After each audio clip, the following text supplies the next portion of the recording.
Now, all members of Keluarga Malaysia are urged to adopt a culture of reading to create a civilized and knowledgeable society with a great personality.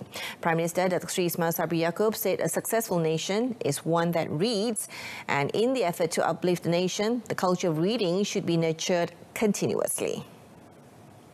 Datuk Seri Ismail Sabri said the failure to maintain a culture of reading not only undermines and destroys the government's efforts to build a successful nation state, but also kills not only the book industry, but also the authors.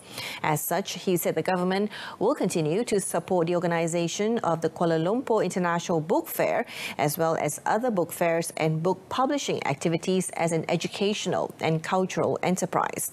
He further noted that such programs would strengthen the reading culture among keluarga Malaysia.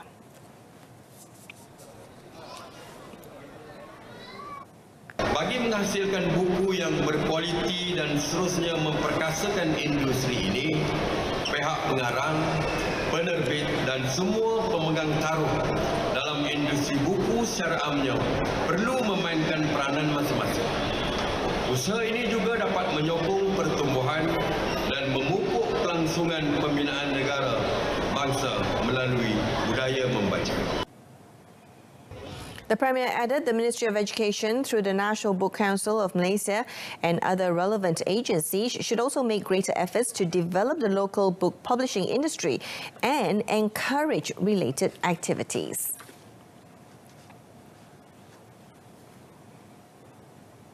Communications and Multimedia Minister Tan Sri Anwar Musa has asked all parties to refer to Articles 2.1 and 3.1 in the government's Memorandum of Understanding or MOU with Pakatan Harapan (PH) on transformation and political stability so as to avoid any confusion about its expiry date. Now, in a Facebook post, Tan Sri Anwar attached several copies of the MOU signed on 13th of September last year to explain further his recent statement that there was no expiration date for the MOU. Tan Sri Anwar asked all parties to go through Articles 2 and 3 of the MOU, adding that he was one of those representing the government during the signing of the MOU. Now, Article 2.1 states the Memorandum of Understanding shall be effective from the date the agreement is signed and shall apply until the dissolution of the 14th Parliament of Malaysia. Now, meanwhile, Article 3.1 states the government agrees not to propose the dissolution of Parliament before the 31st of July 2022. The Qatari Member of Parliament was responding to comments by several UMNO leaders who disputed his statement in Kota Kinabalu recently. Tan Sri Anwar had said the MOU has no expiry date and it provides backing for Prime Minister Datuk Seri Ismail Sabri Yaakob until the Parliament is dissolved. The federal government and PH had inked the MOU covering 6 initiatives to form a bipartisan partnership in line with the spirit of Keluarga Malaysia. The Special Cabinet Committee on Anti-Corruption has decided that the Integrity and Anti-Corruption course will be made compulsory in all higher learning institutions or IPTs starting next year. Malaysian Anti-Corruption Commission or MACC Deputy Chief Commissioner of Prevention, Datuk Sri Norazlan Muhammad Razali, said the course would offer structured learning to enable students to have a better understanding of corruption and its impact not only on themselves but also on the country. Ada antaranya masih students dan apabila 24 ke 30 tu maknanya mereka telah bekerja. Jadi itu yang kita agak khawatir. Maknanya beliau-beliau kita ni walaupun telah habis belajar dan apabila masuki alam pekerjaan, maka elemen godaan rasuah itu wujud.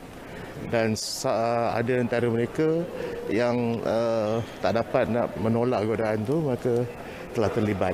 Dan sebahagian daripada data tadi tu, mereka yang ditangkap dari turun tu ada antaranya bekerja di jabatan-jabatan kerajaan lah.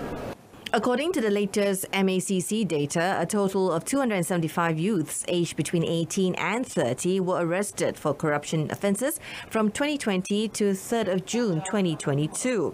Now, during the same period, 151 youths were charged in court involving 11 individuals aged 18 to 23 and 140 individuals aged 24 to 30, of which 85 of them were found guilty. Datuk Sri Nur Azlan said the data should serve as a reminder to students that among the youths involved are former IPT students. Now, the Housing and Local Government Ministry urged local authorities to simplify the procedures needed to be adhered to by local residents that wish to have and manage their own farms at their respective areas.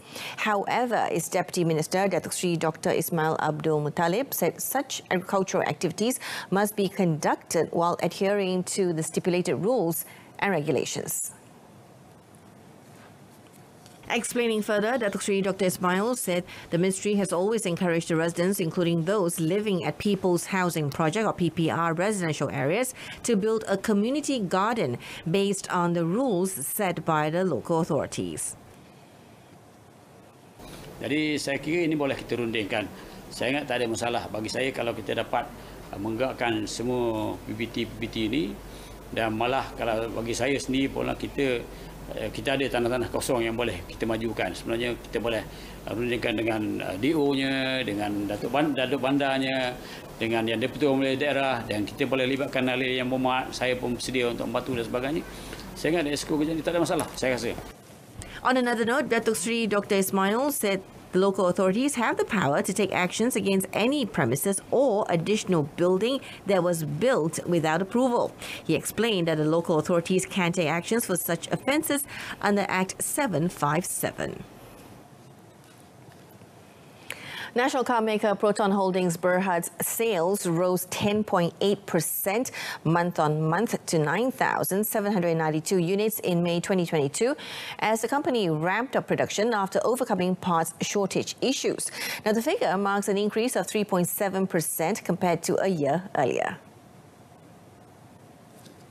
Deputy Chief Executive Officer Roslan Abdullah said the increase in sales in May from the 8,839 units sold in April was a direct result of the company boosting its production volume to catch up with the market demand. According to Roslan, the Proton X50 continues to dominate the sport utility vehicle or the SUV market with 2,779 units registered in May, making it the market leader for B-segment SUVs as well as the overall leader for the SUV market.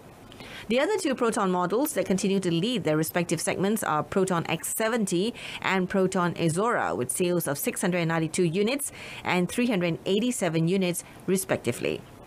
As for the Proton Saga, he said the company's perennial bestseller sold 3,996 units in May, putting it in the second position for A-segment sedans. Now, Roslan also noted that export sales for May were recorded as 513 units, an increase of 12.5% compared to the previous month. Now, compared to the overall automotive market, he said Proton retains its position as the second most popular car brand in the country, with an estimated market share of 19.6%. Coming up in sport, Swiatek reigns at French Open again after swatting Gauff aside. First up is local sports. Pahang will be fielding a 32-strong team to win a target of 5 gold medals in Pencak Silat at the Malaysia Games or SUKMA, which will be held in the capital from the 29th of September to the 8th of October. Pahang State Silat Association or Pusaka President Datuk Muhammad Suhaimi Muhammad Shah said the target was based on the ability of Pahang's exponents, the majority of whom are new faces. According to Dato' Muhammad Suhaimi, Pahang only retained 2 seniors while the rest are new faces to represent the Pahang contingent in the Silat event, where they will compete in 18 match or tanding and 14 non-combat or tunggal categories. On the preparations for SUKMA, Dato' Muhammad Suhaimi said apart from training in Temerloh, the exponents will be involved in several friendly matches with other states. Persiapan tim SUKMA Pahang menghadapi kejuaraan Sukan Malaysia 2020 ini, kita sebenarnya di bawah berlatih saudara Fazli Mansur pastikan anak buat kita berlatih bersungguh-sungguh sebab target perang pada kali ini 5 pengamat. Kita berharap lebih tapi 5 pengamat. As if this afternoon in our top story, reading culture should be instilled continuously among Malaysians. Thank you for watching. I'm Jessica Lee. Stay tuned to TV2.